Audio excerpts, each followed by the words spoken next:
Hey, so in this video, we're going to talk about whether a photocopy of a power of attorney gets the job done. So I'm Paul Rabelais. I'm an estate planning attorney. I help our law clients get and keep their legal affairs in order.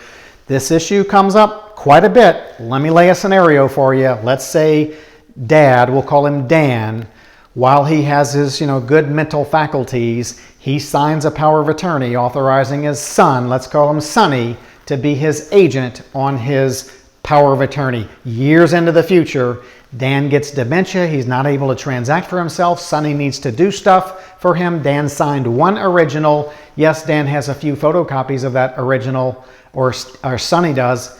And so is Sonny going to have any problems? Well, we don't know, because there are so many different places that Sonny may need to use Dan's power of attorney.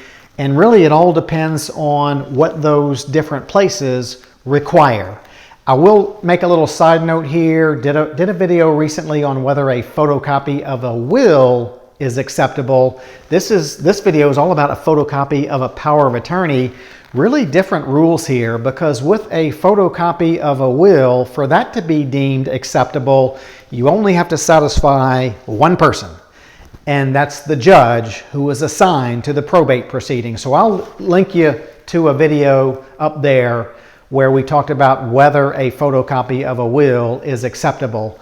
But with a power of attorney, boy, there could be 8 or 10 different places and 8 or 10 different organizations, people, entities that where Sonny may have to transact on Dan's behalf. Let me give an example. So now that Dan has dementia, Sonny may need to use Dan's power of attorney at Dan's bank or his credit union, maybe at the brokerage firm where Sonny has to deal with Dan's investment account or his IRA. Maybe Dan has multiple credit cards.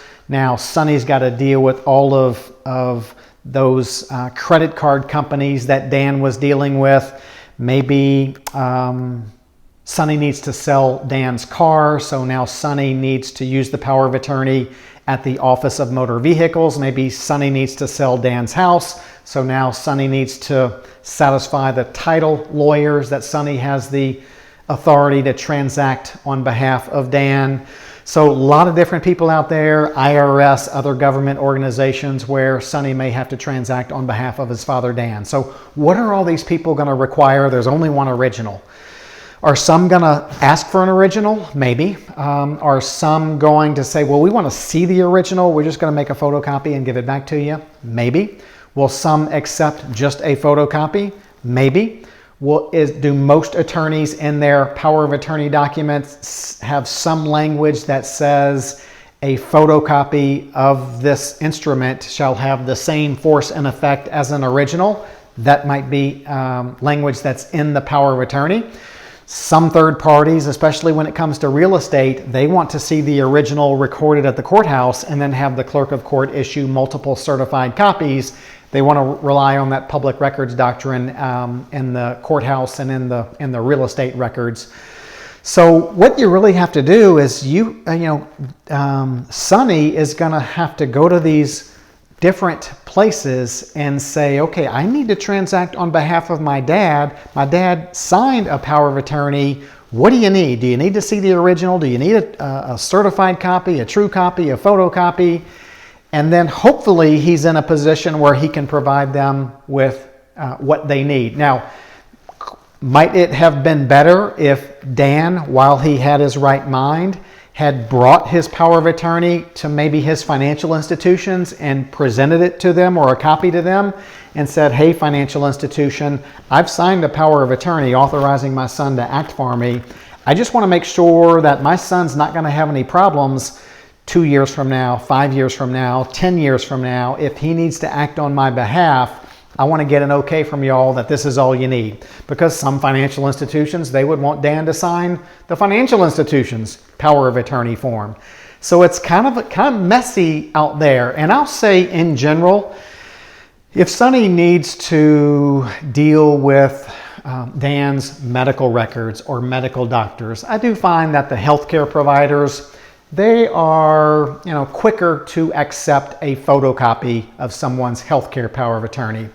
But it comes when it comes to the financial institutions and the real estate transactions, more formality is typically required. And so that's where, we get a little nervous sometimes when a photocopy of a power of attorney is presented to a financial institution who, wants to make sure that everything, I's are dotted and T's are crossed, because there's really no law, at least not in our state, that requires a third party to honor a power of attorney. So a lot going on there, but that's the basics on whether a photocopy of a power of attorney is acceptable. Good rule of thumb, never give up the original. And then again, as soon as you can find out what these other third parties will require, have that information available to you. So while you're alive and healthy, you can do what you need to do to make things easier for your trusted loved ones in the future. Okay, make sure you do subscribe, hit the notification bell. You won't miss anything. Tune in 10 a.m. Central Time every morning. New estate planning educational videos. We will see you tomorrow.